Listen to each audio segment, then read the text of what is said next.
નમસ્કાર દર્શક મિત્રો, હું છું રૂપલ લોણીચિયા. સંપૂર્ણ ન્યૂઝમાં આપનું સ્વાગત છે. પ્રાકૃતિક કૃષિ એ આજના સમયની તાતી જરૂરિયાત છે.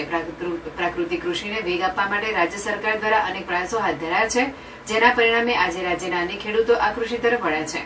તદ્દન નજીવા ખર્ચે થતી પ્રાકૃતિક કૃષિના અનેક ફાયદાઓ છે.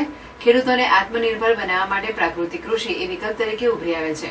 રાજ્યમાં વધુમાં વધુ ખેડૂતો પ્રાકૃતિક કૃષિ કરતા થાય તે માટે રાજ્યપાલ આચાર્ય દેવવ્રતજી અને મુખ્યમંત્રી ભૂપેન્દ્રભાઈ પટેલના નેતૃત્વ અને માર્ગદર્શન હેઠળ ખેડૂતો માટે વિવિધ સહાય સહિત અનેક પ્રયાસો હાથ ધરાયા છે.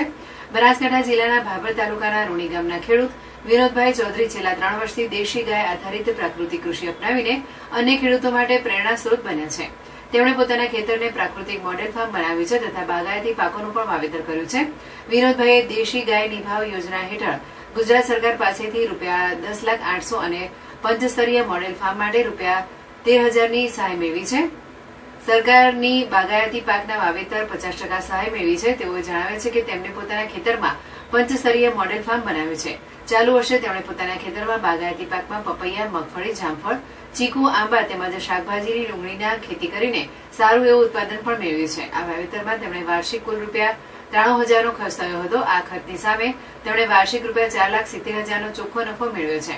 તેઓ ખેતીમાં બીજામૃત, જીવામૃત, ઘન જીવામૃત, દશપર્ણી અર્ક, નિમાસ્ત્ર અને ખાટી છાશનો ઉપયોગ કરે છે.